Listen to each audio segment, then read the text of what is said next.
Ladies and gentlemen, Mullet Mike Hardcastle here with the paddle and full screen, humbly bringing you Season 8 of Creepy Gaming. Trust me when I say I have played some very weird games in the past. There's been a lot of them that really just kind of make you feel like you're slowly losing your mind. And maybe I am, but that's besides the point. Hellblade: Sinuous Sacrifice is the game that we will be covering today. Alright, before we move on, special shout out to all of my patrons. I would like to thank you all very much because thanks to you, I've been able to get some new equipment, upgrade some stuff for production, and I truly hope you enjoy. Thank you for supporting the cause for applause. Now, without any further ado, I've been waiting to do this for quite a while now. Here we go. Let's get Season 8 set off right. Turn the lights down and the volume up as we all journey into some creepy gaming.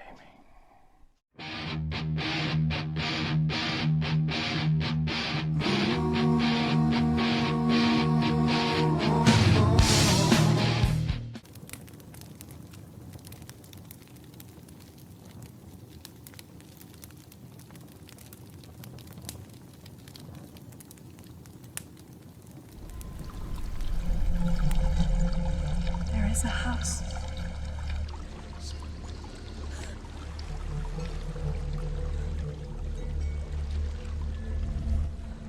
I don't know what's inside. Don't be afraid.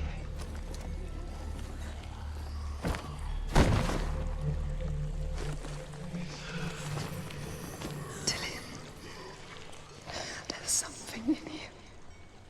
Do you see it? No. Then it cannot see you. Quietly move past it. One step.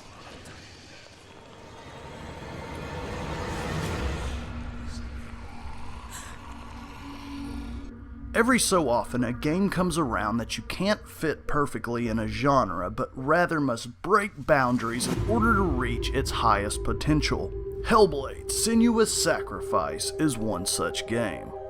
Set in the 8th century and revolving around Norse and Celtic mythology, you play as Senua, a troubled Pict warrior. While the game was advertised as an action-adventure title, it wasn't until people started playing it that they realized how many horror elements there really were. When we begin, we see Senua floating down the shores of Helheim. Immediately, you'll begin to see dead bodies in the mist. Whether they were sacrificed or executed, this sets a dark tone for what's in store. Here we begin to learn of Senua's tragic past. We find out that she marches on the gates of Helheim in search of her dead lover. The game has a fairly grounded setting up until this point, but once you get past the gates, all bets are off. Helheim, for those unaware, is the Nordic version of the afterlife. This is where the supernatural slowly dissolves the realistic tone set at the beginning. Senua must now battle demons, encounter wandering spirits, and eventually face Hela, the goddess of death herself. This alone would make for a great creepy game, but this is where it gets truly disturbing. Our main protagonist suffers from psychosis, and it is depicted in an eerily realistic manner. What makes this tragic mental illness so true to life, you may ask? That's because the developers of the game actually used binaural beats to mimic the effects of psychoses. We have discussed it before, but if you're unfamiliar, a binaural beat is an auditory illusion caused by two separate sound waves, one for each ear. Basically put, it's sounds that can play tricks on your mind, and it's even been said can affect one's mood and emotions as well. What is she looking at? What is she leaving behind? I know what she's thinking. I hear her thoughts. It's not too late to get into the boat and go back. No one will judge her. No one will ever know. Oh, she heard us. There's no going back. This game is Senua's descent not just into hell, but into madness. Early in this psychological title, we are introduced to what is known as the Furies. These are the voices in Senua's head that we as players get to experience as well. Some voices seem helpful while others torment you. The Furies often argue, taking its effect on Senua. Playing this game with headphones can leave you feeling just as disoriented. The developers of Hellblade researched the effects of psychosis and respectively integrated it into the game. While the build-up is slow, it works in this instance as you feel the tension crescendo into deafening madness. Senua pushes away a world that conspired to cause so much suffering.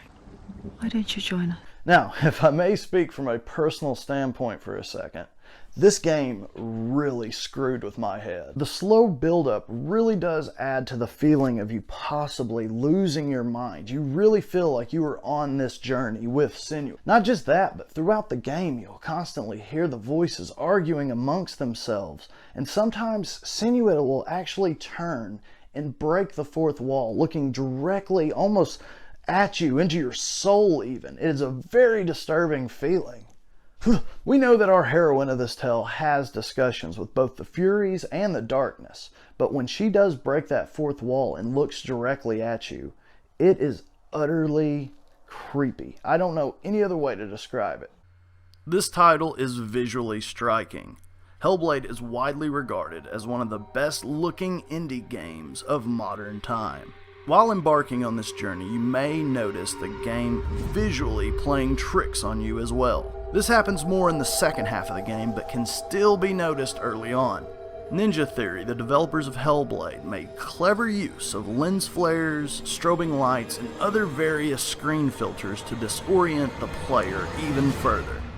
Most of the visual effects are subtle, but grows more terrifying as the game continues, like the corridor of arms you encounter.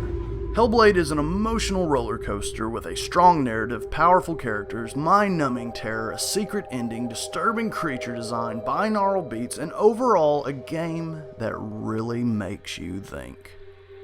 Psychological horror has always been my personal favorite subgenre.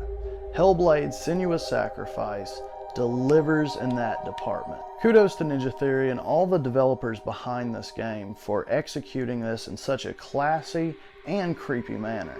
That's going to do it for us today, folks. I want to thank you all so much for joining us for Season 8 of Creepy Gaming. There's a lot coming up this season, a lot right around the corner. I want to thank you all so much for watching. I truly hope you enjoyed. I am Mullet Mike saying, sticky, stay creepy.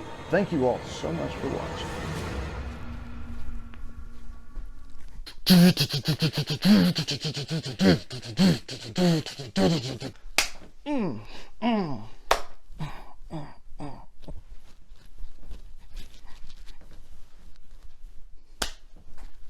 Peace.